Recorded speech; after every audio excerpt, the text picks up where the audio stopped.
여러분 옛말에요 그런 말이 있습니다. 참을 인자 3번이면 살인도 면한다, 그런 이야기가 있습니다.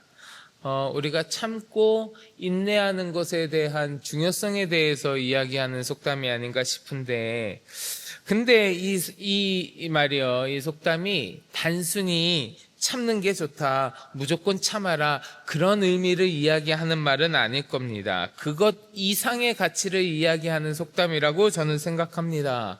화가 나고 분노가 치밀어 오르는 그러한 상황이나 고난이나 억울함이 찾아왔을 때에 감정에 휩쓸려 가지고 막 성급하게 결정하거나 행동하면 상황이 더 악화될 수도 있으니 침착함 속에서 그 해답을 찾아 나가라는 그러한 뜻이 있지는 않은가 한번 생각해 봅니다.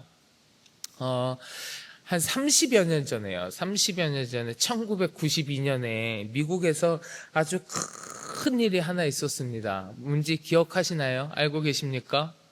우리가 흔히 LA 폭동이라고 이야기하는 일이 미국에서 있었지요. 그게 잘 생각해 보면 어떤 일이었냐면, 경찰에 어떤 흑인이 경찰에 음주 단속에 걸렸어요. 운전하다 음주 단속에 걸렸는데 그 경찰이 그 흑인을 이제 좀 무자비하게 구타한 거예요. 무자비하게 구타당한 사건이 있었어. 근데 그 구타하는 모습이 어떤 시민이 촬영을 한 거예요. 촬영해서 영상에 찍혔습니다. 근데 그 비디오 영상이 공개가 되면서 온 사회가 충격에 빠진 거예요. 충격에 빠졌어요. 근데 그 이듬해 법원에서 그 흑인을 막 구타했던 그 경찰들한테 무죄를 선고했습니다. 무죄라고 법원에서 선고했어요. 그랬더니 이 판결이 오랫동안 인종차별 아니면 불의에 대한 그 노여움, 그러한 분노들이 쌓여있던 흑인 사회에 기름을 붓게 된 거예요. 그 분노에 기름을 부었습니다. 그래서 이 사람들이 가지고 있던, 쌓여있던 그 분노가 그대로 폭발해버린 거예요. 그대로 폭발해버려서 무질서한 폭력으로 이어졌던 거죠. 물론 그 사람들이 가지고 있던 그 분노, 그 쌓여있던 억울함, 그것을 아예 이해 못하는 바는 아닙니다. 그들 가운데 불합리한 처사도 있었을 거고요. 흑인이라고 인종차별 당하면서 얼마나 많은 서름과 고통이 쌓여 있었겠습니까? 인종차별 당하는 거요, 생각보다 굉장히 많은 분노와 이 억울함이 쌓이는 일이거든요. 혹시 이 중에서 인종차별 당해보신 분 계세요? 아마 우리나라에서 살면서 그런 일을 겪는 건 쉽지 않을 거예요. 저는 인종차별에 대해서 맛본 적이 있어요. 막 당했다기보다는 경험을 해본 적이 있어요. 제가 호주에서 잠깐 살았었는데, 제가 호주 살 때 같이 지내던 그 커뮤니티 안에 어떤 할아버지 한 명이 있었는데, 그 커뮤니티 안에서 저 혼자만 아시아인이었어요. 저 혼자만 한국 사람이었고, 저 혼자만 영어를 잘 못하니까 그 할아버지가 저를 따돌리는 거예요. 저를 따돌리고 차별하고 그러는 거예요. 그 할아버지 얼굴을 볼 때마다요, 제 안에서 막 화가 끓어오르는데, 제가 몇 달밖에 경험 안 한 일이건 몇 달 동안 경험한 일인데, 그 할아버지 얼굴을 볼 때마다 막 화가 끌어올라요. 그런데 단순히 몇 달 경험해본 저도 그러한 감정을 느꼈었는데, 아주 오랫동안 그 인종차별을 당하던 그 흑인들의 감정 속에 그 분노가 얼마나 많이 쌓여 있겠습니까? 그러니까 그게 터져버린 겁니다. 그게 터져버린 거예요. 근데 처음부터 그들도 막 폭동을 일으켰던 건 아닐 겁니다.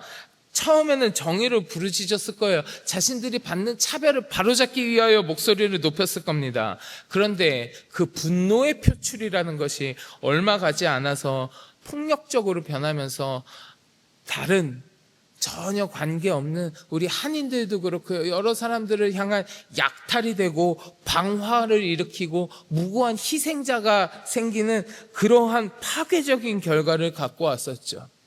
분노에 휩싸여서, 감정에 휩쓸려서 그대로 행동하고 그대로 표출하게 돼버리면 얼마나 비극적인 결과를 맞이할 수 있는지 우리가 잘 볼 수 있는 하나의 사례라고 할 수도 있을 것 같습니다. 근데 여러분, 오늘 말씀에 나오는 이스라엘 백성들의 모습을 보니까 이들 가운데에도 이런 분노의 감정이 지금 쌓여있고 그런 분노의 감정을 느끼고 있는 것 같아요. 자, 어제까지 본문이었던 사사기 19장 말씀 우리가 같이 나눴었는데 그 19장 말씀에 어떤 사건이 있었습니까? 레위인과 그의 첩이 겪은 비극적인 이야기가 기록되어 있었습니다. 그 레위인의 첩이 기브아 사람들한테 능욕을 당하고 죽임을 당했잖아요. 그래서 이 레위 사람이 어떻게 했습니까? 그 사실을 모든 이스라엘 백성들에게 알리기 위해서 자신의 첩의 시신을 12토막 내가지고 각 지파에게 보냈습니다. 우리가 이런 일을 겪었다. 이런 일을 겪었다. 그 당시에 이 이스라엘 백성들에게는 중앙 권력적인 기구, 즉 왕이 없던 시대잖아요. 그러니까 이 레위 사람이 혼자서 스스로 그 모든 분량배들을 응징하고 그러기는 쉽지 않았어요. 어디 가서 하소연할 만한 왕이 없었단 말이에요. 그래서 그는 이스라엘 백성들에게 호소하려고 그 시신을 토막내서 각 지파에게 보냈던 거예요. 그리고 이 레위인의 그 의도가 정확하게 맞아떨어진 거예요. 정확하게 맞아떨어졌습니다. 그 시신의 토막을 받은 이스라엘 백성들이요, 그것을 보고 이 기브와 불량부들의 그 행동에 대해서 놀라고 분개했습니다. 그래서 그들을 치려고 마음먹었어요. 이스라엘 지파들이 이거 가만 놔둬서는 안 되겠다라고 마음먹었어요. 어제 본문이었던 사사기 19장 마지막 절에 보면 이렇게 기록되어 있어요. 제가 봉독해 드릴게요. 그것을 보는 자가 다 이르되 이스라엘 자손이 애굽 땅에서 올라온 날부터 오늘까지 이런 일은 일어나지도 아니하였고 보지도 못하였도다. 이 일을 생각하고 상의한 후에 말하자 하니라. 그 시신을 받아들고 모든 이스라엘이 얘기하는 거야. 이 듣도 보도 못한 일이 무슨 일이냐, 어떻게 이런 일이 있을 수 있느냐, 이 한 번도 경험해보지 못한 이런 일이 어떻게 있을 수 있느냐 하면서 막 분개하는 거예요. 어떻게든 응징해야겠구나, 뭐라도 해야겠구나, 우리가 이거 어떻게 할지 얘기해보자, 막 그 분노가 들끓고 있는 거예요. 그리고 나서 오늘 본문으로 이어지는 겁니다. 오늘 본문으로 이어지는데, 오늘 본문은 자, 이제 이 기브아 불량배들이 어떻게 했는지 이 이스라엘 백성들이 그 전말을 보고받고 총회로 모여가지고요, 이 기브아 불량배들을 응징하자라고 결의하는 내용이 오늘 본문이에요.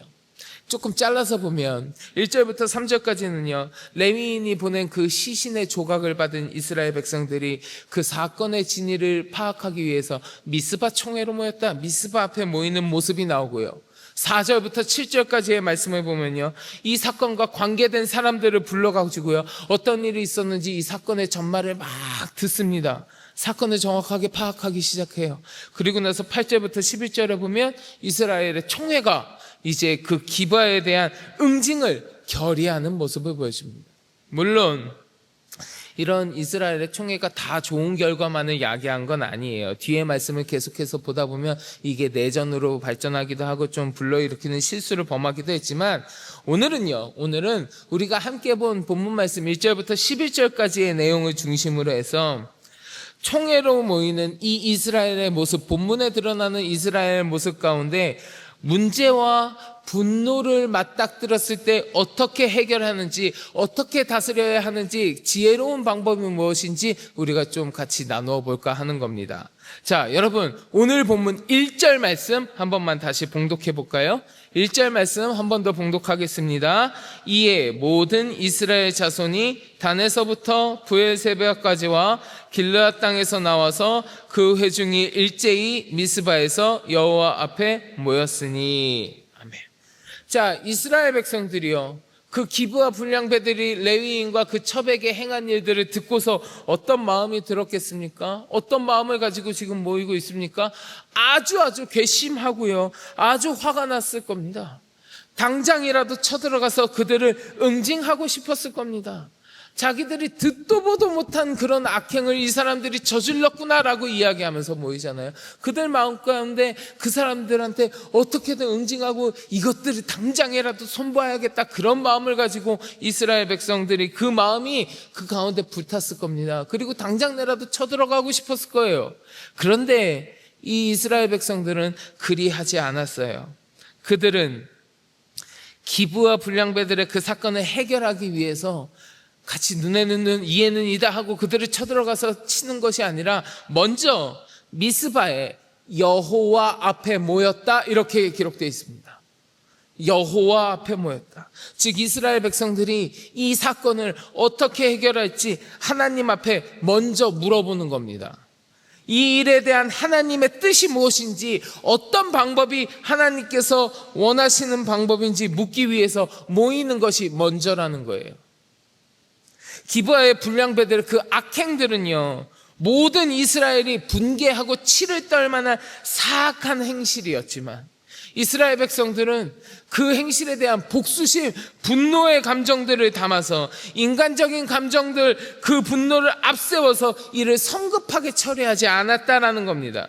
오직 이스라엘 사회에 하나님의 공의, 하나님의 성결을 회복하기 위해서 거룩한 열심을 가지고 하나님 앞에 먼저 모였다는 거예요. 내 감정에 휩쓸려서 행동하는 것보다 이것에 대해서 어떻게 해야 될지 하나님 앞에 먼저 물었다는 겁니다.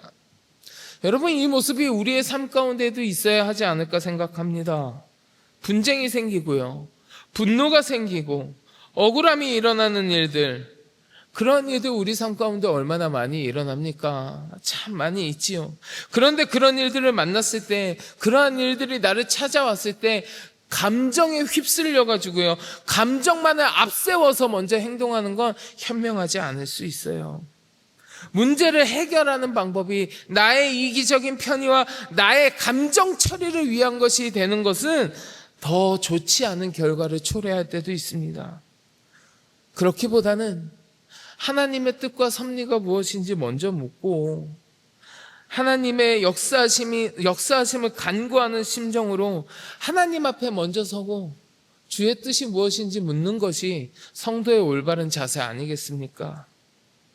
바라기는 이 시간 함께 하시는 모든 성도 여러분, 우리가 이러한 상황을 맞닥뜨렸을 때 내 감정, 내 분노를 앞세워서 세상적인 방법으로 그 모든 일에 행하기보다는 하나님 앞에 먼저 서서 주의 뜻을 물으면서 주께 먼저 간구할 줄 아는 거룩한 주의 백성이 되시기를 주의 이름으로 간절히 축원합니다. 자, 계속해서 여러분 오늘 본문 3절 말씀 한번 보실래요? 3절 말씀 같이 봉독해 보겠습니다. 이스라엘 자손이 미스바에 올라간 것을 베냐민 자손이 들었더라. 이스라엘 자손이 이르되 이 악한 일이 어떻게 일어났는지 우리에게 말하라 하니. 자, 이스라엘 백성들이요 하나님 앞에 모였잖아요. 하나님 앞에 모인 다음에 그 다음 이 사람들이 무엇을 했냐 하면 그 기브와 불량배 사건들과 관련된 자들을 다 불러서 이야기를 듣기 시작합니다. 그 사람들을 다 소환해서 정확한 사실에 대해서 파악하기 시작하는 거예요.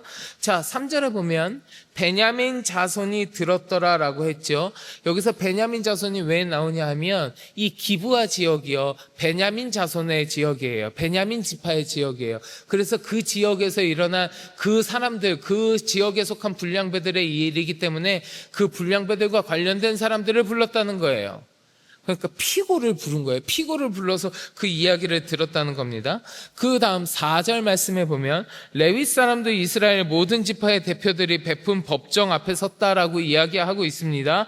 자, 레위 사람, 이 사람 누구예요? 피해자예요. 피해자. 아까 그 가해자를 불렀으면 그 다음 피해자를 불러서 그 얘기도 듣는 거예요. 그리고 3절 하반절에서 일이 어떻게 일어났는지 우리에게 말하라. 이건 누구한테 얘기하는 거냐 하면 이 레위 사람을 받아줬던 그 노인한테 이야기하는 거예요. 누구예요? 증인. 가해자, 피해자, 증인 다 불러서 이 일이 어떻게 됐는지 그 전말을 정확하게 듣고 있는다는 겁니다. 이것은 기브아에서 발생한 일을 철저하게 조사해서 심리하고자 했다는 것, 정확하게 파악하고자 했다는 것을 이야기하는 겁니다. 이렇게 하면 편파적인 판정이나 두둔함 없이 철저하고 정확하게 판단해서 올바른 해결책을 찾기 위한 노력이라고 볼 수 있습니다.